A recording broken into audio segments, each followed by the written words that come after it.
அனுரகுமார் திசாநாயக்க ஜனாதிபதி அவருடைய இந்த ஆட்சியின் கீழே என்ன செய்தாரோ இல்லையோ, இந்த எதிர்க்கட்சியில் கீரியும் பாம்புமாக இருந்த எல்லோரும், கீரி பாம்பு நரி எல்லோரும் இன்று ஒன்றாக இணைந்து இதோ கள்ளக்கூட்டம் அனைவரும் ஒன்றாக இணைந்து விட்டார்கள். இதோ இப்பொழுது பதற்றத்திலே அனைவரும் ஒன்று திரண்டு விட்டார்கள். சஜித் பிரேமதாசவும் என்பிபியும் இணைந்து இந்த நாட்டை மீண்டும் அகத பாதாளத்திற்குள் தள்ள பார்க்கின்றது. லங்காஸ்ரீ நேர்களுக்கு வணக்கம். லங்காஸ்ரீ நியூஸ் இன்சைட் தமிழ் நிகழ்ச்சியுடன் இன்றும் இணைந்திருக்கின்றீர்கள். நேற்றைய தினம் நீங்கள் அனைவரும் பார்த்திருப்பீர்கள், முன்னாள் ஜனாதிபதி ரணில் விக்ரமசிங்க, தற்போதைய எதிர்க்கட்சி தலைவர் சஜித் பிரேமதாச இருவரும் ஒன்றாக இணைந்திருக்கிறார்கள். அவர்கள் மாத்திரமல்ல, அவர்களுடன் சேர்ந்து நாமல் ராஜபக்ஷ, திலீப் ஜெயவீர், இப்படி பலரும் எதிர்க்கட்சியில் இருக்கின்ற அனைவருமே நேற்றைய தினம் எதிர்க்கட்சி தலைவருடைய அலுவலகத்திலே ஒன்று கூடியிருந்தார்கள். ஒரு மிக முக்கியமான கூட்டமாக அது சொல்லப்பட்டது. இருப்பினும் அதில் பேசப்பட்ட மிக முக்கியமான விடயம் என்னவென்றால், நீதிபதிகளுடைய வயதெல்லையை நீடிக்கும் விவரம் சம்பந்தமாகத்தான் அதிகமாக பிரதானமாக பேசப்பட்டிருந்தது. அதற்கு எதிர்க்கட்சியினர் யாரும் திருப்திகரமாக இல்லை. அதற்கு அதிருப்தியை தான் வெளிப்படுத்தி இருக்கிறார்கள். இதை செய்ய வேண்டாம், இது சரி வராது, இது சுயாதீன நீதித்துறையின் மேல் நீங்கள் கையை வைத்து உங்களுடைய கையை நீங்கள் சுட்டுக்கொள்ள போகின்றீர்கள் என்பதை போலத்தான் எதிர்க்கட்சி தலைவர் சஜித் பிரேமதாச கூட சொல்லுகிறார். ஆகவே இப்பொழுது பரபரப்பாக பேசப்படுகின்ற இந்த விடயங்களோடு பாருங்கள், இந்த அரசாங்கம் செய்த வேலையை அனுரகுமார் திசாநாயக்க ஜனாதிபதி அவருடைய இந்த ஆட்சியின் கீழே என்ன செய்தாரோ இல்லையோ, இந்த எதிர்க்கட்சியில் கீரியும் பாம்புமாக இருந்த எல்லோரும், கீரி பாம்பு நரி எல்லோரும் இன்று ஒன்றாக இணைந்து இந்த விடயத்தினை வலியுறுத்த ஆரம்பித்திருக்கிறார்கள். பாருங்கள், ஒரு பக்கம் கூட காணக்கூடியதாக இருந்தது, திகாம்பரம் ஒரு பக்கம் இருக்கின்றார், அதே போல் அவருக்கு அருகிலே ஜீவன் தொண்டமான் இருக்கின்றார். அந்த பக்கம் ரணில் விக்ரமசிங்கவும் சஜித் பிரேமதாசும் அருகில் அமர்ந்து இருக்கின்றார்கள். திலீப் ஜெயவீர் ஒரு பக்கம், நாமல் ராஜபக்ச ஒரு பக்கம், இப்படி அனைவருமே ஒன்றாக இணைந்திருப்பதை பார்க்கும் போது என்ன ஒரு பரபரப்பு. அந்த நிகழ்வு முடிந்து வெளியே வந்து குரல் பதிவு கொடுக்கும் போது ஒவ்வொருவரும் ஒவ்வொரு விடயத்தை சொல்கின்றார்கள். அதிலும் சில பேர் சொன்னார்கள், இதை கள்ளர்கள் அனைவரும் ஒன்று சேர்ந்து விட்டதாக இப்பொழுது எல்லோரும் சொல்லுவீர்கள், அப்படி சொல்ல வேண்டாம், இது அப்படியானது அல்ல என்று கூட அவர்களே தாமாக முன்வந்து முன்கூட்டியே சொல்லிவிட்டார்கள். ஆனால் இன்று சோசியல் மீடியாவை பார்க்கும்போது அந்த வார்த்தைகள் தான் அதிகமாக இருக்கின்றது. இதோ கள்ளக்கூட்டம் அனைவரும் ஒன்றாக இணைந்து விட்டார்கள், இதோ இப்பொழுது பதற்றத்திலே அனைவரும் ஒன்று திரண்டு விட்டார்கள், நீதிமன்ற நடவடிக்கைகள் அடுத்தடுத்து விரைவாக செயற்படுத்தப்பட்டுக் கொண்டிருக்கும் போது இவர்கள் இந்த சட்டத்திற்கு பயந்து இப்பொழுது அனைவரும் ஒரே கூரையின் கீழே ஒன்றிணைந்து ஐயோ என்ன செய்வது என்று ஒரு பதற்றத்திலே தடுமாற்றத்திலே ஒன்றிணைந்திருக்கிறார்கள் என்றெல்லாம் பல கருத்துக்களை சமூக வலைத்தளங்களில் நேற்று இரவிலிருந்தே எங்களுக்கு காணக்கூடியதாக இருக்கின்றது. ஆனால் இந்த இடத்தில் நாங்கள் அதற்கு முன்பதாக இன்னும் ஒரு விடயம் இருக்கிறது, அதை சொல்லிவிட்டு நான் பிரதான இடத்துக்கு வருகின்றேன். ஜனாதிபதி தேர்தலின் போது சஜித் பிரேமதாச ரணில் விக்ரமசிங்கவுக்கு எதிராக பிரச்சாரம் செய்தார். எப்படி என்றால், ஜேவிபி என்பிபியுடன் டீல் போட்டுக் கொண்டிருக்கின்ற ரணில் விக்ரமசிங்கவை யாரும் நம்ப வேண்டாம், அவருக்கு நாங்கள் வாக்கு கொடுக்க கூடாது, அவருக்கு மீண்டும் ஆட்சி அதிகாரத்தை கொடுக்க கூடாது என்று சஜித் பிரேமதாஸ் சொன்னார். ரணில் விக்ரமசிங்க என்ன சொன்னார், சஜித் பிரேமதாசவும் என்பிபியும் இணைந்து இந்த நாட்டை மீண்டும் அகத பாதாளத்திற்குள் தள்ள பார்க்கின்றது அப்படியும் சொல்லியிருக்கிறார். அதே போல என்பிபி ஜேவிபியை எதிர்த்து அவருடைய முழுமையான அன்றைய பிரச்சார நடவடிக்கைகள் மேற்கொள்ளப்பட்டது. இப்பொழுது 3 பிரிவுகள், என்பிபி, எஸ்ஜேபி, யூஎன்பி, இப்படி 3 தரப்பாகத்தான் இறுதியாக நடந்த ஜனாதிபதி தேர்தல் அமைந்திருந்தது. அதில் 3 பேரும் 3 தரப்பும் தனித்தனியாக மோதிக்கொண்டார்கள். இறுதியில் என்பிபி ஆட்சி அதிகாரத்திற்கு வருகின்றது, மக்கள் ஆட்சி அதிகாரத்தை என்பிபிக்கு கொடுக்கின்றார்கள். ஆகவே ஏனைய இரண்டும் என்ன செய்து கொண்டார்கள், அவர்களுக்குள்ளே அடித்துக்கொண்டு இருந்த நிலையில் இப்பொழுது ஒன்று இணைந்திருக்கின்றார்கள். இதுதான் மாற்றம், எதிர்க்கட்சிக்குள்ளே நடந்திருக்கின்ற ஒரு பாரிய மாற்றம் இது. ஆகவே இது ஒரு முக்கியமான சம்பவமாக பார்க்கப்படுகின்றது. இனி இவர்கள் ஒன்றாக இணைந்து விட்டார்கள், இணைந்து இனி என்ன செய்ய போகிறார்கள் அதில் கூட நான் பார்த்தேன். ஒருவர் இப்படியும் கூறினார், பாட்டல் சம்பிக்க நினைக்கிறேன் அவர் கூறினார், இனிவரும் இப்பொழுது நாங்கள் அரசாங்கத்திற்கு இந்த அறிவுறுத்தல்களை கொடுக்கின்றோம், ஆலோசனைகளை கொடுக்கின்றோம். அரசாங்கம் இதையெல்லாம் கேட்காவிட்டால் அடுத்து மக்களுடன் இணைந்து நாங்கள் அரசாங்கத்துக்கு ஒரு பாடம் புகட்ட வேண்டி இருக்கும் என்பது போலவும் கருத்துக்கள் வந்திருக்கின்றது. ரைட். ஆக நாங்கள் பார்ப்போம் தற்பொழுது இந்த நீதிமன்ற நடவடிக்கைகள் சுயாதீனமாக இயங்கிக் கொண்டிருக்கின்ற இந்த நீதித்துறையில் என்னதான் பிரச்சனை இப்பொழுது இது சம்பந்தமாகத்தான் பரபரப்பாக பேசப்படுகின்றது. நேற்று கூட ரணில் விக்ரமசிங்க குறிப்பிட்டிருந்தார், நிலுவையில் உள்ள வழக்குகள், அதாவது பெண்டிங் கோர்ட் கேசஸ் 11 லட்சம் இருப்பதாக குறிப்பிட்டிருந்தார். உண்மைத்தான். அது சரியாக பார்த்தால் 11 லட்சம் அல்ல, 11.3 லட்சம், அதாவது 11,34,474 வழக்குகள் இன்னும் நிலுவையில் இருக்கின்றது. பாருங்கள், சாதாரண விடயம் அல்ல. இவற்றை உடனடியாக இந்த வழக்குகளுக்கு ஒரு தீர்வு பெற்றுக் கொடுக்க வேண்டியது அனைவருடைய எதிர்பார்ப்பாக இருக்கின்றது. ஆனால் அதை உடனடியாக முடிப்பதற்கு தான் பல சிக்கல்கள் இருக்கின்றது. பல விஷயங்கள் சொல்லப்படுகின்றது. விசாரணைகள் ஒரு பக்கம், அதே போல சட்டமா அதிபர் திணைக்களம் சார்பிலே குற்றப்பத்திரிகை தாக்கல் செய்வதில் தாமதங்கள் இடம்பெறுகின்றது. விசாரணை அறிக்கைகள் சமர்ப்பிப்பதிலே விசாரணை அதிகாரிகள் தாமதம் செய்கின்றார்கள். விசாரிப்பதிலே தாமதங்கள் இடம்பெறுகின்றது. ஒரு ஆய்வு அறிக்கைகள் லப்பில் இருந்து கிடைப்பதற்கு காலதாமதமாகின்றது. இப்படி பல பிரச்சனைகள் இருக்கின்றது இந்த வழக்குகள் இன்னும் நிலுவையில் இருப்பதற்கு. நாங்கள் இன்று இது சம்பந்தமாகவும் பார்க்கலாம். தொடர்ந்தும் இந்த காணொலியை பாருங்கள். மிக முக்கியமான ஒரு விடயத்தினை இந்த காணொலியின் இறுதியில் நான் உங்களுக்கு குறிப்பிடுவேன். மிக முக்கியமான ஒரு அப்டேட்டாக இருக்க போகின்றது.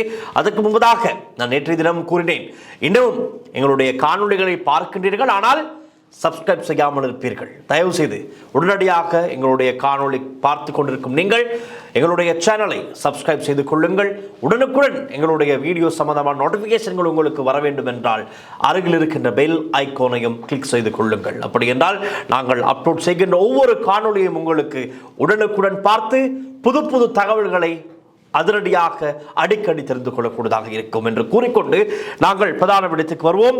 2026ஆம் ஆண்டின் நடுப்பகுதியில் வெளியிடப்பட்ட நீதி அமைச்சு மற்றும் நாடாளுமன்ற நீதிக்குழுவில் சமர்ப்பிக்கப்பட்ட தரவுகளின் படி இலங்கை நீதிமன்றங்களில் நிலுவையில் உள்ள வழக்குகளின் மொத்த எண்ணிக்கை சுமார் 11.3 லட்சம் ஆகும். அதாவது 11,34,474 வழக்குகள் நிலுவையில் இருக்கின்றது. இந்த வழக்குகள் நாடு முழுவதும் உள்ள 293 நீதிமன்றங்களில் நிலுவையில் உள்ளன. நாங்கள் இப்பொழுது எந்தெந்த நீதிமன்றங்களில் எத்தனை வழக்குகள் என்பதையும் பார்க்கலாம். தனித்தனியாக நான் உங்களுக்கு குறிப்பிட போகின்றேன். மஜிஸ்ட்ரேட் நீதிமன்றங்களில் 8,18,869 வழக்குகள் நிலுவையில் இருக்கின்றது. மாவட்ட நீதிமன்றங்கள் டிஸ்ட்ரிக்ட் கோர்ட்ஸில் 262,665 வழக்குகள் நிலுவையில் இருக்கின்றது. பொது உயர் நீதிமன்றங்களில் ஜெனரல் ஹைகோர்ட்ஸில் 27,324 வழக்குகள் நிலுவையில் இருக்கின்றது. குற்றவியல் நீதிமன்றங்களில் 6,286 வழக்குகள் நிலுவையில் இருக்கின்றது. வணிக உயர் நீதிமன்றங்களில் 6,166 வழக்குகள் நிலுவையில் இருக்கின்றது. மேன்முறையீட்டு நீதிமன்றங்கள் கோர்ட் ஆஃப் அப்பீல், நேற்றைய தினம் கூட கோட்டாபய ராஜபக்ச கூட வருகை தந்திருந்தார். சுலேஷ் அலைவினுடைய ஒரு வழக்கத்தில் இருக்கிறது. இப்படி பல பேருடைய வழக்குகள் அங்கு இருக்கின்றது. கோர்ட் ஆஃப் அப்பீலில் 4,572 வழக்குகள் நிலுவையில் இருக்கின்றது. உச்ச நீதிமன்றம் சுப்ரீம் கோர்ட்டில் 5,785 வழக்குகள் நிலுவையில் இருக்கின்றது. சிறார் மஜிஸ்ட்ரேட் நீதிமன்றங்கள் 1,260 வழக்குகள் நிலுவையில் இருக்கின்றது. இப்படி தான் இந்த எண்ணிக்கையில் தான் இலங்கையில் இருக்கின்ற நாடு முழுவதும் இருக்கின்ற 293 நீதிமன்றங்களிலும் நிலுவையில் இருக்கின்ற எண்ணிக்கையை தான் உங்களுக்கு தனித்தனியாக கூறுகின்றோம். அடுத்ததாக நாங்கள் பார்க்கலாம், இந்த நிலுவை வழக்குகள் அதிகரித்ததற்கான முக்கிய காரணங்களாக என்னென்ன விடயங்கள் சொல்லப்படுகின்றது என்றால், நீதிபதிகள் மற்றும் நீதிமன்ற ஊழியர்களின் பற்றாக்குறை, நீண்ட கால விசாரணை தாமதங்கள், அதிகரித்து வரும் புதிய சிவில் மற்றும் குற்றவியல் வழக்குகள், நீதிமன்ற கட்டமைப்பு மற்றும் வளங்களின் பற்றாக்குறை என்பன குறிப்பிட்டு சொல்லப்படுகின்றது. இதில் நீதிபதிகள் மற்றும் நீதிமன்ற ஊழியர்களின் பற்றாக்குறை மிக முக்கியமான ஒரு விடயம். அண்மையில் கூட எதிர்த்தரப்பில் இருக்கின்ற பலராலும் சொல்லப்பட்ட ஒரு விடயம் தான், இன்னும் 8 நீதிமன்றங்களுக்கு நீதிபதிகள் நியமிக்கப்படாமல் இருக்கின்றார்கள். ஜனாதிபதியாக அனுரகுமார திசாநாயக்க, நீதி அமைச்சராக அர்ச்சனா நாணயக்கார் ஆகியோர் இந்த விடயம் சம்பந்தமாக முழுமையான கவனம் செலுத்தி இதற்கு ஒரு தீர்வை பெற்றுக் கொடுங்கள், உடனடியாக புதிய நீதிபதிகளை நியமியுங்கள் என்ற ஒரு வேண்டுகோளை, கோரிக்கையை முன்வைத்திருந்தார்கள் பாராளுமன்றத்தில். அந்த நடவடிக்கை என்ன மாதிரியாக இருக்க வேண்டும் என்று நாங்கள் அவதானித்துக் கொண்டிருக்கின்றோம். அரசு தரப்பில் இன்னும் அதற்கான ஒரு தெளிவான பதில் கொடுக்கப்படாமல் இருக்கின்றது. அதையும் எதிர்பார்த்து இருக்கின்றார்கள். ஆக நாங்கள் இந்த காரணங்களோடு அடுத்து பார்க்கலாம். இந்த நிலையை சமாளிக்க அரசு புதிய நீதிமன்றங்களை அமைப்பதற்கும் நீதித்துறையின் செயல்திறனை மேம்படுத்துவதற்கும் நடவடிக்கைகள் எடுத்து வருவதாக அறிவித்துள்ளது. இதுதான் அரசு தரப்பின் பதிலாக இருக்கிறது. இன்றைய தினம் கூட ஒரு நீதிமன்றம் திறந்து வைக்கப்பட்டது, நீதி அமைச்சர் அர்ச்சனா நாணயக்கார் அவர்களின் கையால். அப்படி நிறைய நாங்கள் அதற்கு இன்னொரு விடயத்தை நாங்கள் இணைத்துக் கொள்ளலாம். முன்னாள் அமைச்சர்கள், கேபினட் அமைச்சர்கள் பயன்படுத்திய அரசுக்கு சொந்தமான மாளிகைகள் எல்லாமே இன்று நீதிமன்றங்களாக, தனிச்சிறப்பு நீதிமன்றங்களாக மாற்றப்பட்டிருக்கின்றது. கேஎல்ஏ ரம்புக்வெல்ல வாழ்ந்த வீடு, இப்படி பலருடைய வீடுகள் எல்லாம் தனித்தனி நீதிமன்றங்களாக அமைத்து அங்கும் நீதிமன்ற நடவடிக்கைகள் முன்னெடுத்து செல்லப்படுகின்றது. பிரகீத் தெக்னலிகோடவினுடைய வழக்கு கூட அப்படித்தான், அவ்வாறான ஒரு இடத்திலே தான் இந்த விசாரணைகள் முன்னெடுக்கப்பட்டு வருகின்றது. இப்படியான பல மாற்றங்களை இந்த அரசாங்கம் செய்திருக்கின்றது. உடனடியாக இந்த நிலுவையில் இருக்கின்ற வழக்குகள் எல்லாம் உடனடியாக நாங்கள் ஒரு தீர்வை பெற்றுக் கொடுத்து நிறைவு கொண்டு வர வேண்டும், இந்த எண்ணிக்கையை குறைக்க வேண்டும் என்ற ஒரு பிரதான நோக்கம் அரசாங்கத்திடம் இருக்கின்றது. ஆகவே நீதிமன்றங்களை புதிதாக நிறுவுவதாகவும் நீதித்துறையை செயல்திறனை மேம்படுத்துவதற்கு நடவடிக்கைகள் எடுத்து வருவதாகவும் தான் அரசாங்கம் சொல்லியிருக்கின்றது. நாங்கள் இன்னும் சில சுவாரஸ்யமான விடயங்களை பார்க்க போகின்றோம். அடுத்ததாக என்னவென்றால் 2025 தொடக்கம் 2026 காலப்பகுதியில் இலங்கையில் அதிக பொதுமக்கள் மற்றும் ஊடக கவனத்தை ஈர்த்த வழக்குகள் 100க்கும் மேல் இருக்கின்றது. ஆனால் இப்பொழுது நாங்கள் 100ஐயும் பார்க்க முடியாது. முக்கிய நிலுவை வழக்குகள் என்ற அதிகாரப்பூர்வ பட்டியல் ஒன்று தயாரித்து செய்திருக்கின்றேன்.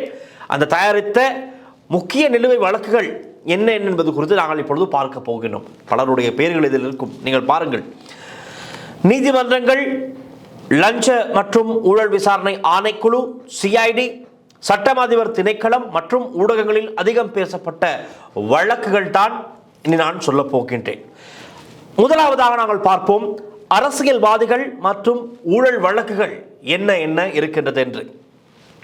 முதலாவதாக வருகின்றார் கேஎல்ஏ ரம்புக்வெல்ல போலி இம்யூனோகுளோபின் மருந்து கொள்முதல் சம்பந்தமான வழக்கு. கேஎல்ஏ ரம்புக்வெல்லவின் இன்னொரு வழக்கு இருக்கின்றது, இந்திய கடன்வரி மருந்து கொள்முதல். கேஎல்ஏ குடும்பத்தினர் மீது ஜாமீன் நிபந்தனை மீறல் தொடர்பான வழக்குகள். நாமல் ராஜபக்ச வந்துவிட்டார், நாமல் ராஜபக்ச கிறிஸ் ப்ராஜெக்ட் அல்லது பண மோசடி விசாரணை வழக்கு. பசில் ராஜபக்ஷ சொத்து மற்றும் நிதி முறைகேடு தொடர்பான விசாரணைகள். ஜான்ஸ்டன் பெர்னாண்டோ சம்பந்தமான வழக்கு, அரசு சொத்து தவறாக பயன்படுத்திய வழக்கு. SM சந்திரசேன சோழ விதை முறைகேடு, சோழ விதையிலும் முறைகேடு, அதுவும் இப்பொழுது சட்ட நடவடிக்கை எடுக்கப்பட்டிருக்கின்றது, அந்த வழக்கம் இருக்கின்றது.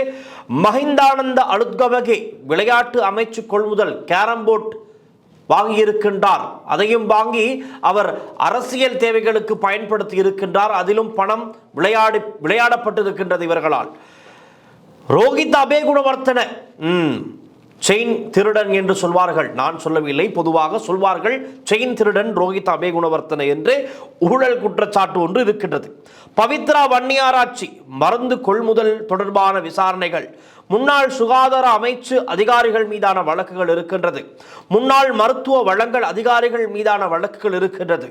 சதோச கொள்முதல் முறைகேடு, அதிலும் ஜான்ஸ்டன் சம்பந்தப்பட்டிருக்கின்றார். சுங்கத்துறை ஊழல் வழக்குகள் இருக்கின்றது. மோட்டார் வாகன பதிவு திணைக்கள ஊழல் வழக்குகள் இருக்கின்றது. காணி திணைக்கள அதிகாரிகள் லஞ்ச வழக்குகள் இருக்கின்றது. ரூபவாகினி நிறுவன ஊழல் வழக்கு இருக்கின்றது.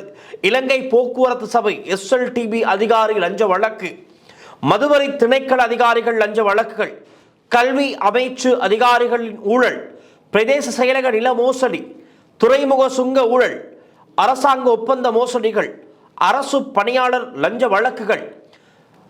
CIA BOC அதாவது லஞ்ச மற்றும் ஊழல் பற்றிய விசாரணைகள் மேற்கொள்ளும் ஆணைக்குழுவில் தாக்கல் செய்யப்பட்ட புதிய ஊழல் வழக்குகள் என்று இந்த அரசியல்வாதிகள் சம்பந்தப்பட்ட இத்தனை வழக்குகள் நிலுவையில் இருக்கின்றது. அடுத்ததாக கொலை மற்றும் மனித உரிமை வழக்குகள் சம்பந்தமாக நாங்கள் பார்க்கலாம். ஜோசப் பரராஜசிங்கம் கொலை, அதில் தான் பிள்ளையான் தொடர்பான வழக்கு இப்பொழுது விசாரணை செய்யப்பட்டு வருகின்றது. இன்று கூட பிள்ளையான் சம்பந்தப்பட்ட 5 கொலை வழக்குகள் சம்பந்தமாக விசாரணை இடம்பெற்றது. வழக்கு விசாரணைக்கு எடுத்துக்கொள்ளப்பட்டது. அடுத்த மாதம் 4ஆம் தேதி வரை தொடர்ந்தும் இவர்களை விளக்கமறையில் வைக்க நீதிமன்றம் உத்தரவிட்டிருக்கின்றது. வெளிநாட்டில் ஒருவர் இருக்கின்றார், அவருக்கு பிடியாணை பிறப்பிக்கப்பட்டிருக்கிறது, வாரண்ட் இஷ்யூ செய்யப்பட்டிருக்கின்றது. சர்வதேச போலீசாரின் உதவியுடன் அவரை கைது செய்வதற்கான நடவடிக்கையும் மேற்கொள்ளப்படவிருக்கின்றது. அதையும் சொல்லிவிட்டு அடுத்து தொடர்ந்து பார்க்கலாம். நாம் லசந்த விக்ரமதுங்க கொலை, பிரகீத் எக்னலிகோட காணாமற் போன வழக்கு, தாஜுதீன் மரணம், தினேஷ் ஷாப்டர் கொலை, ஈஸ்டர் சண்டே தாக்குதல் வழக்குகள், உயிர்த்த ஞாயிறு தாக்குதல் தொடர்பான அடிப்படை உரிமை வழக்குகள், வதை மற்றும் காவல் மரணம் தொடர்பான வழக்குகள், காணாமலாக்கப்பட்டோர் தொடர்பான வழக்குகள், முள்ளிவாய்க்கால் கால காணாமற் போனோர் வழக்குகள், கடற்படை கடத்தல் வழக்குகள், திருகோணமலை மாணவர் ட்ரிங்கோஃபை வழக்கு, ACF 17 உதவி பணியாளர் கொலை, ரக்பி வீரர் வசீம் தாஜுதீன் என்று மீண்டும் வருகிறது, காவல் நிலைய வதை வழக்குகள், சட்டவிரோத துப்பாக்கிச் சூடு வழக்குகள், அரசியல் வன்முறை கொலைகள், போதைப்பொருள் கும்பல் கொலைகள், அமைப்பு குற்றக்குழு கொலைகள், ஊடகவியலாளர் தாக்குதல் வழக்குகள், மனித உரிமை மீறல் வழக்குகள், CID விசாரணையில் உள்ள பழைய கொலை வழக்குகள், PTA-வின் கீழ் கைது தொடர்பான வழக்குகள், நீதிமன்ற விசாரணையில் உள்ள சிறப்பு குற்றவியல் வழக்குகள் என்று அதையும் நாங்கள் அட்டவணைப்படுத்தலாம். அடுத்ததாக நிதி மோசடி மற்றும் பண மோசடி. நான் இவ்வளவு நேரம் குறிப்பிடுவதும் இப்பொழுது குறிப்பிட்டுக் கொண்டிருக்கின்ற எல்லா வழக்குகளுமே 2025 2026 காலப்பகுதிக்குள் அதிகமாக பேசப்பட்ட வழக்குகள் தான் இவை. அதாவது நல்லாட்சி அரசாங்கத்திலும் இது சம்பந்தமான முறைப்பாடுகள் செய்யப்பட்டிருக்கின்றது. தற்போதைய அரசாங்கத்திலும் பல புதிய முறைப்பாடுகள் செய்யப்பட்டிருக்கின்றது. விசாரணைகள் ஆரம்பிக்கப்பட்டிருக்கிறது. அது சம்பந்தமாகத்தான் நான் சொல்லிக் கொண்டிருக்கின்றேன். நிதி மோசடி மற்றும் பண மோசடி சம்பந்தமாக பார்க்கலாம். இலங்கையிலிருந்து USD 715 மில்லியன் சட்டவிரோத நிதி வெளியேற்றம் நாங்கள் நேற்றைக்கு முன்தினம் நிகழ்ச்சியில் விவரமாக பேசியிருந்தோம். மத்திய வங்கி தொடர்பான விசாரணைகள், வெளிநாட்டு நாணய மோசடிகள், வரி ஏய்ப்பு வழக்குகள், முதலீட்டு மோசடிகள், வங்கி மோசடி, பிரமிட் திட்டங்கள், கிரிப்டோ மோசடி, ஆன்லைன் முதலீட்டு மோசடிகள், கஸ்டம்ஸ் வரி மோசடி, இறக்குமதி மோசடி, ஏற்றுமதி மோசடி, போலி ஆவண வழக்குகள், அரச கொள்முதல் முறைகேடுகள், எரிபொருள் கொள்முதல், நிலக்கரி கொள்முதல் விசாரணைகள் இந்த அரசாங்கத்தில் இடம்பெற்றதாக எதிர்க்கட்சியால் முன்வைக்கப்பட்ட முறைப்பாடாது. அதிலும் அந்த வழக்குகளும் நிலுவையில் இருக்கின்றது. உரக்கொள்முதல், கோவிட் கால கொள்முதல், அரச வங்கி கடன் மோசடி, காணி மோசடி, வீட்டு திட்ட மோசடி, NGO நிதி மோசடி, சேரிட்டி மோசடி, இன்சூரன்ஸ் மோசடி, செக்யூரிட்டிஸ் மோசடி, இப்படி பல மோசடிகள் சம்பந்தமான வழக்குகளும் நிலுவையில் இருக்கின்றது. அடுத்ததாக தேர்தல் நிர்வாகம் மற்றும் பிற முக்கிய வழக்குகள் சம்பந்தமாகவும் நாங்கள் பார்க்கலாம். உள்ளூராட்சி தேர்தல் வேட்புமனு வழக்குகள், தேர்தல் ஆணைக்குழு தீர்ப்புகள், அரசியலமைப்பு அடிப்படை உரிமை மனுக்கள், சுற்றுச்சூழல் வழக்குகள், வன அழிப்பு வழக்குகள், சட்டவிரோத மணல் அகழ்வு, போதைப்பொருள் கடத்தல், தங்க கடத்தல், யானை வேட்டை, கடல்வள கடத்தல், துறைமுக மோசடி, விமான நிலைய கடத்தல், அரச நில ஆக்கிரமிப்பு, கல்வி ஊழல், பல்கலைக்கழக நிதி மோசடி, விளையாட்டு ஊழல், லங்கா பிரீமியர் லீக் ஊழல் தொடர்பான வழக்குகள், மேட்ச் பிக்சிங் வழக்குகள், தகவல் அறியும் உரிமை RTI வழக்குகள், ஊடக சுதந்திர வழக்குகள், இணைய குற்றவியல் வழக்குகள், குழந்தைகள் மீதான பாலியல் குற்ற வழக்குகள், பெண்களுக்கு எதிரான வன்முறை வழக்குகள், உயர் நீதிமன்றத்தில் விசாரணைக்காக காத்திருக்கும் முக்கிய குற்றவியல் வழக்குகள், உச்ச நீதிமன்றத்தில் நிலுவையில் உள்ள முக்கிய அரசியலமைப்பு மற்றும் பொதுநல வழக்குகள், இப்படி 2025 மற்றும் 2026 இந்த இடைப்பட்ட காலப்பகுதிக்குள் அதிகமாக பேசப்பட்ட பரபரப்பாக பேசப்பட்டு வருகின்ற மிக முக்கியமான பெயர் போன அரசியல்வாதிகள் சம்பந்தப்பட்டிருக்கின்ற வழக்குகள் தான் இவை அனைத்தும். இவற்றிலேயே 100க்கும் அதிகமானவை இருக்கின்றது. ஆகவே இவற்றை முதன்மையாக நாங்கள் முடித்து வைத்தாலே பல கள்ளர்கள் திருடர்கள் உள்ளே சென்று விடுவார்கள். உறுதிப்படுத்தப்பட்டால் இந்த வழக்குகளோடு இதில் பெயர் சொல்லப்படுகின்ற பெயர் குறிப்பிடப்படுகின்ற குற்றப்பத்திரிகை தாக்கல் செய்யப்படுகின்றவர்கள் உறுதிப்படுத்தப்பட்டு இவர்கள் உள்ளே அனுப்பப்பட்டால் இந்த நாடு முற்றுமுழுதாக சுத்தமாகிவிடும். ஏனெனில் இந்த அனைத்து வழக்குகளிலும் சம்பந்தப்பட்டவர்கள் தான் இந்த நாடு வங்குறுத்தடைய நாசமாக அகல பாதாளத்தில் விழுவதற்கு பிரதான காரணமாக இருந்திருப்பவர்கள் வேறு யாரும் அல்ல, இந்த வழக்குகளோடு சம்பந்தப்பட்டவர்கள் தான். அது கடந்த ஆட்சியாக இருக்கலாம், இந்த ஆட்சியாக இருக்கலாம், எல்லோரும் தான். மோசடி ஒன்று இடம்பெற்றால், ஊழல் மோசடி ஒன்று இடம்பெற்றால் அதில் பெரிய பாதிப்பு யாருக்கு? அரசுக்கு. அரசு என்றால் மக்களுக்கு, இந்த நாட்டுக்கு. ஆகவே தெரிந்தோ தெரியாமலோ, அறிந்தோ அறியாமலோ இவர்கள் செய்திருக்கிறார்கள். அறிந்தோ அறியாமலோ என்று சொல்ல முடியாது, எல்லோரும் தெரிந்தான் இந்த வேலைகளை செய்திருக்கிறார்கள். கமிஷன், பண ஆசை, அந்த ஆசைக்காக செய்த தவறுகள் தான் இவை, குற்றங்கள் தான் இவை. அது சம்பந்தமான இப்பொழுது விசாரணைகள் இடம்பெற்றுக் கொண்டிருக்கின்றது. நான் சொன்ன இந்த பட்டியல் நீதிமன்றங்கள், சிஐஏ, பிஓசி, சிஐடி மற்றும் பொதுமக்கள் கவனத்தை பெற்ற இந்த 2 வருடங்களுக்குள் காலப்பகுதியில் உயர்மட்ட வழக்குகளாக சொல்லக்கூடியதாக இருக்கின்றது. இதில் உள்ள அனைத்தும் ஒரே கட்டத்தில் விசாரணையில் இருந்தவை அல்ல. சில வழக்குகள் விசாரணை, சில குற்றப்பத்திரிகை தாக்கல், சில மேன்முறையீட்டு, சில அடிப்படை உரிமை மனுக்கள் போன்ற வெவ்வேறு சட்ட நிலைகள் இருந்தன. ஆகவே தான் இந்த விடயங்களை நாங்கள் உங்களுக்கு தெளிவுபடுத்தினோம். நிறைய பேருக்கு கேள்விகள், சந்தேகங்கள் இருக்கின்றது. புலம்பெயர்ந்து வாழ்கின்ற நிறைய எங்களுடைய அன்பு சொந்தங்கள் என்னிடம் கேட்பார்கள், இப்படி பாருங்கள், இந்த நீதிமன்றங்களிலே எத்தனை ஆயிரம் வழக்குகள் இருக்கின்றது நிலுவையில், அவற்றுக்கு நீதி தேடிக்கொண்டு இன்னமும் எத்தனை பேர் பொதுமக்கள் அலைந்து திரிந்து கொண்டிருக்கின்றார்கள், நீதிமன்ற படிகளை ஏறி இறங்கிக் கொண்டிருக்கின்றார்கள், பாவம் மக்கள், அவர்களுக்கு உடனடியாக தீர்வை பெற்றுக் கொடுக்கக்கூடிய ஒரு சிஸ்டம் கொண்டு வர முடியாதா இந்த அரசாங்கத்தால் என்ற கேள்விகள் நிறைய பேர் முன்வைக்கின்றார்கள். நான் பெயர் குறிப்பிட விரும்பவில்லை, நிறைய பேர் அந்த தேவை இருக்கின்றது.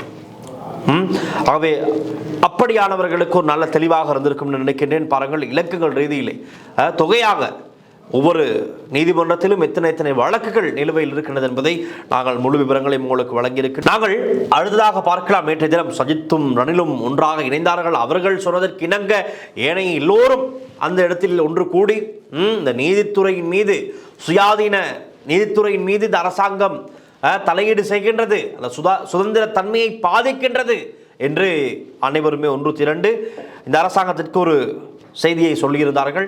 ஆகவே அது சம்பந்தமாகவும் நாங்கள் சில விடயங்களை பார்ப்போம். ஆகவே இந்த எதிர்க்கட்சிகளுடைய திடீர் ஒற்றுமை, இது திடீர் ஒற்றுமை என்று தான் சொல்ல வேண்டும். இந்த திடீர் ஒற்றுமையின் பின்னணி என்ன, இவர்கள் என்ன செய்ய போகிறார்கள், என்ன சொல்ல வருகின்றார்கள் என்பதையும் நாங்கள் சற்று பார்க்கலாம். கடந்த சில மாதங்களாக பல்வேறு அரசியல் கட்சிகள் தனித்தனியாக சந்திப்புகளை நடத்தி வந்தன. ஒரு பக்கம் ஒன்றிணைந்த எதிர்க்கட்சியாக ஜிஎல் பீரிஸ் தலைமையில் ஒரு கட்சி, இந்த பக்கம் தமிழ் பேசும் எதிர்க்கட்சி உறுப்பினர்கள் அனைவரும் ஒன்றாக இணைந்து அது ஒரு கட்சியாக கூட்டணியாக இருந்தது. அங்கு அந்த பக்கம் சஜித் பிரேமதாஸ் தலைமையிலே எதிர்க்கட்சி அப்படி இருக்கின்றது, நாமல் ஒரு பக்கம், திலீப் ஜெயவீர் ஒரு பக்கம், இப்படி ஒரு பக்கமாக இருந்தவர்கள் இன்று ஒரே கூரையின் கீழ் வந்திருக்கின்றார்கள், ஒரு குடும்பமாக உருவாகி இருக்கின்றார்கள். ஆனால் தற்போது அனைவரும் ஒரே மேடையில் ஒன்றிணைந்திருக்கிறார்கள். இந்த ஒற்றுமை திடீரென உருவானதா அல்லது அரசியல் தேவையா என்ற கேள்வி எழுந்திருக்கின்றது. கூட்டத்தில் நேற்றைய கலந்து கொண்டவர்கள் சஜித் பிரேமதாச, ஜிஎல் பீரிஸ், நாமல் ராஜபக்ச, டிரான் நலஸ் தரப்பு தமிழ் கட்சிகளின் பிரதிநிதிகள், விமல் வீரவன்ச, உதயகமன் பில, சாமர சம்பத், அர்ச்சுனா ராமநாதன், இப்படி பலரும் கலந்து கொண்டிருந்தார்கள். ஒன்றிணைய காரணமாக எடுத்துக்கொண்ட விடயம் என்னவென்று பார்த்தால், எதிர்க்கட்சிகள் அனைவரும் நீதித்துறையின் சுயாதீனத்தை பாதுகாக்க வேண்டும் என்ற கோஷத்தின் கீழ்தான் ஒன்றிணைந்திருந்தார்கள். அதற்கு பின்னால் இருந்த அந்த பேக்ட்ராப்பிலும் பெரிதாக எழுதப்பட்டிருந்தது, ஜனநாயகத்தையும் மக்களின் இறையாண்மையையும் பாதுகாக்க வேண்டும் என்பதே அவர்களின் பொதுவான நிலைப்பாடு என தெரிவிக்கப்பட்டது. ரணில் விக்ரமசிங்க ஒரு சில யோசனைகளை முன்வைத்தார். நாங்கள் அதையும் பார்க்கலாம்.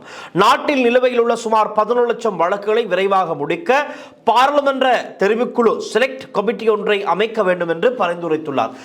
ரணில் விக்ரமசிங்க அவர்கள் ஜனாதிபதியாக இருந்த போதும் சரி, பிரதமராக இருந்த போதும் சரி, அவருக்கு ஒரே தெரிவு இந்த பாராளுமன்ற தெரிவுக்குழு. ஏதாவது ஒரு பெரிய பிக் இஷ்யூ ஒன்று வந்துவிட்டால் உடனடியாக பாராளுமன்ற தெரிவுக்குழுவை அமைத்து விசாரணையை நடத்துங்கள் என்று சொல்லிவிடுவார். ஈஸ்டர் தாக்குதலுக்கும் அப்படித்தான் நடந்தது. இன்னும் பல முக்கியமான திரை சேரி விடயமாக இருக்கலாம், இப்படி பல முக்கியமான விடயங்களுக்கு உடனடியாக பாராளுமன்ற தெரிவுக்குழுவை அமைத்து அதிலே இது சம்பந்தமாக விசாரணை செய்வதுதான் இவருடைய ஒரே தேவையாக இருக்கும். ஆனால் அது எவ்வளவு தூரம் சரியாக அமைகின்றது என்பதுதான் ஒரு கேள்வி. விரைவுத்தன்மை, அதே போல அதுக்கு சரியான ஒரு முடிவு தீர்மானம் கிடைக்குமா என்ற பல கேள்விகள் இருக்கின்றது. இப்பொழுது இது சம்பந்தமாக இந்த ரணில் விக்ரமசிங்க முன்வைத்த ஆலோசனைகள், நேற்றைய தினம் பேசப்பட்ட விடயங்கள் சம்பந்தமாக சமூக ரீதியாக பல விமர்சனங்கள் இருக்கின்றது. அதையும் நாங்கள் பார்ப்போம். 2015 முதல் ஆட்சியில் இருந்த போது ஏன் இந்த யோசனை வரவில்லை? சரிதானே? 2022 ஜனாதிபதியான பின்னரும் ஏன் நடவடிக்கை எடுக்கப்படவில்லை? இன்று மட்டும் இந்த யோசனை ஏன் முன்வைக்கப்படுகின்றது? சரிதானே? மக்கள் கேட்கத்தானே செய்வார்கள். அவர் ஜனாதிபதியாக இருந்தார், அப்பொழுது இந்த 11 லட்சம் வழக்குகளை உடனடியாக அதிரடியாக ஒரு முடிவுக்கு கொண்டு வர, அவற்றுக்கு தீர்ப்புகளை பெற்றுக் கொடுக்க, நீதிமன்ற செயற்பாடுகளை இன்னும் துரிதப்படுத்த ஏன் நடவடிக்கை எடுக்கவில்லை ரணில் விக்ரமசிங்க அவர்களே என்று மக்கள் கேட்கின்றார்கள். பதில் இருக்குமா? அதே போலத்தான் இந்த தமிழ் பேசும் எதிர்க்கட்சியில் இருப்பவர்கள் அனைவரும் ஒன்றிணைந்ததும் கூட, நீங்கள் அப்பொழுதெல்லாம் எப்படி பேசினீர்கள், முக்கிய அமைச்சு பதவிகளை வகித்தீர்கள், அப்போதெல்லாம் நீங்கள் இது சம்பந்தமாக பேசவும் இல்லை, அதிரடியாக செயற்படவும் இல்லை. இன்று நீங்கள் அனைவரும் ஒன்றாக சேர்ந்து கீரி, பாம்பு, கரடி, நரி எல்லாம் ஒன்றாக, ஓனை எல்லாம் ஒன்றாக சேர்ந்து இதை பேச என்ன காரணம்? பயமா என்று பொதுவாக மக்கள் கேட்கின்றார்கள். எதிர்க்கட்சியின் தற்போதைய அரசியல் என்னவென்று பார்க்கலாம். அரசாங்கத்திற்கு எதிராக புதிய போராட்டத்தை ஆரம்பிக்க ஒரு பொதுவான விடயத்தை எதிர்க்கட்சிகள் தேடி வந்ததாக விமர்சனம் முன்வைக்கப்படுகின்றது. தற்போது நீதித்துறை என்ற விடயம் அதற்கான அரசியல் ஆயுதமாக மாறியுள்ளதாக சொல்லப்படுகின்றது. உண்மைத்தான். இவர்களுக்கு தேவையாகிறது இந்த அரசாங்கத்திற்கு எதிராக ஒரு பெரிய ஆர்ப்பாட்டம் ஒன்றை நடத்த வேண்டும். அதற்கு இவர்களும் காரணம் தேடினார்கள். எதுவுமே சரியாக அமையவில்லை. நிலக்கரி மோசடி, கண்டெய்னர் விடயம், ஐஸ் போதைப் பொருள் சம்பந்தமாக நீதி அமைச்சர் விடயம், இப்படி பல விஷயங்களை இவர்கள் பார்த்தார்கள். இதை வைத்து அரசாங்கத்திற்கு ஒரு சொட்டொண்டு கொடுக்கலாம் என்று சரி வரவில்லை. இப்பொழுது இவர்கள் கையில் எடுத்திருக்கின்ற மிக முக்கிய பெரிய ஆயுதம் தான் நீதித்துறை, சுயாதீன நீதித்துறை. இதில் தலையீடு செய்யாதே என்று வலியுறுத்த ஆரம்பித்திருக்கிறார்கள். நேற்றைக்கு நான் ஆரம்பத்திலே குறிப்பிட்டேன். இவர்கள் இப்பொழுது ஆயத்தமாவது என்னவென்றால், மக்களுடன் இணைந்து மக்களுக்கு இந்த விடயங்களை சொல்லி ஒரு மாபெரும் ஆர்ப்பாட்டத்தினூடாகத்தான் இந்த பிரச்சனைகளுக்கு தீர்வு காண வேண்டும் என்று நேற்றே சொல்லிவிட்டார்கள். ஆகவே இனிவரும் நாட்களில் பல போராட்டங்களையும் நாங்கள் எதிர்பார்க்கலாம் என்று நான் சொல்கின்றேன். நாமல் ராஜபக்ச என்ன கூறினார்? நாமல் ராஜபக்ச நேற்றைய தினம் இந்த கூட்டத்திற்கு செல்வதற்கு தயாராக இருக்கவில்லை. அவரே ஒரு காணொலியில் சொல்லியிருக்கின்றார். வெளியே வந்து, நான் இந்த மீட்டிங்க்கு செல்ல இருக்கவில்லை, ஒரு சில காரணங்களால் நான் இறுதியில் தான் சென்றேன் என்று நாமல் ராஜபக்சவே சொல்லியிருக்கின்றார். என்ன காரணம் என்று தெரியாது. நான் ரணில் விக்ரமசிங்க ஒரு தொலைபேசி அழைப்பெடுத்து, நாமல் வாருங்கள் வந்து ஜாயின் ஆகுங்கள் என்றும் கூறியிருக்கலாம். வாய்ப்புகள் இருக்கிறது. அதன் காரணமாக அவர் சென்றாரோ தெரியாது. தனிநபர்கள் இலக்காக கொண்டு அரசியலமைப்பை மாற்றக்கூடாது. அப்படிப்பட்ட திருத்தங்களை கடந்த காலத்தில் அரசியல் பாதிப்புகளை ஏற்படுத்தின. யார் சொல்வது? நாமல் ராஜபக்ஷ. சிராணி பண்டாரநாயக் அவர்கள் நினைவிருக்கின்றதா? பல விஷயங்கள் இருக்கிறது, விமர்சனங்களை நாங்கள் முன்வைக்கலாம். ஆனால் இதெல்லாம் மறந்துவிட்டு இவர்களுடைய ஆட்சி காலத்தில் எதுவுமே இந்த நீதித்துறை சுயாதீனமாக இயங்கியதாக இவர்கள் சொல்கின்றார்கள். ஆனால் அதில் எவ்வளவு அரசியல் தலையீடுகள் இருந்தது என்பது நாம் யாருமே பார்த்து வந்த விஷயம் தான். புதிதாக சொல்வதற்கு ஒன்றுமில்லை. கடந்த காலத்தில் குறிப்பிட்ட நபர்களுக்கு சாதகமாக அரசியலமைப்பில் மாற்றங்கள் செய்யப்பட்டுள்ளன என்று விமர்சனங்கள் இருக்கின்றது. அதுவே மக்கள் எதிர்ப்பையும் அரசியல் மாற்றங்களையும் ஏற்படுத்தியது. அந்த மக்கள் மனதில் ஏற்பட்ட அந்த வெறுப்புணர்வு என்ன? இது அந்த கோபம், அதைத்தான் இன்று பல அரசியல் மாற்றங்களை செய்திருக்கின்றது. நம்பிக்கையில்லா தீர்மானங்களின் வரலாறையும் பார்ப்போமா? 2018 ரணில் விக்ரமசிங்கவுக்கு எதிரான நம்பிக்கையில்லா தீர்மானம் அதே ஆண்டு மஹிந்த ராஜபக்சவுக்கு எதிராகவும் கொண்டு வரப்பட்டது. ரவி கருணாநாயக்கவுக்கு எதிராக கொண்டு வரப்பட்டது. கேலிய ரம்புக்வெல்லவுக்கு எதிராக கொண்டு வரப்பட்டது. தற்போது நீதி அமைச்சர் அர்ச்சனா நாணயக்காரவுக்கு எதிராக இன்றைய தினம் பாராளுமன்றத்தில் இப்பொழுது சம்பந்தமாகத்தான் விவாதங்கள் இடம்பெற்றுக் கொண்டிருக்கின்றது. நேற்று ஒரே மேடையில் நின்ற அனைத்து எதிர்க்கட்சிகளும் இன்று நடைபெறும் வாக்கெடுப்பில் ஒரே நிலைப்பாட்டில் வாக்களிப்பார்களா அல்லது மீண்டும் தனித்தனியாக செயல்படுவார்களா என்று தான் இன்றைய தினம் இப்பொழுது பாராளுமன்றத்தில் இடம்பெற்றுக் கொண்டிருக்கின்ற இந்த விவாதங்கள் சம்பந்தமாக சமூக வலைத்தளங்களிலே கேள்வி எழுப்பியிருக்கின்றார்கள். உண்மையாகவே இந்த ஒன்று கூடல், எதிர்க்கட்சிகளின் இணைவு, எதிர்க்கட்சிகளின் ஒற்றுமை உண்மையானதா அல்லது இது அரசியல் சூழ்நிலைக்காக உருவாக்கப்பட்ட தற்காலிக கூட்டணியா என்ற கேள்வியும் சமூகத்திலே எழுப்பப்பட்டிருக்கின்றது.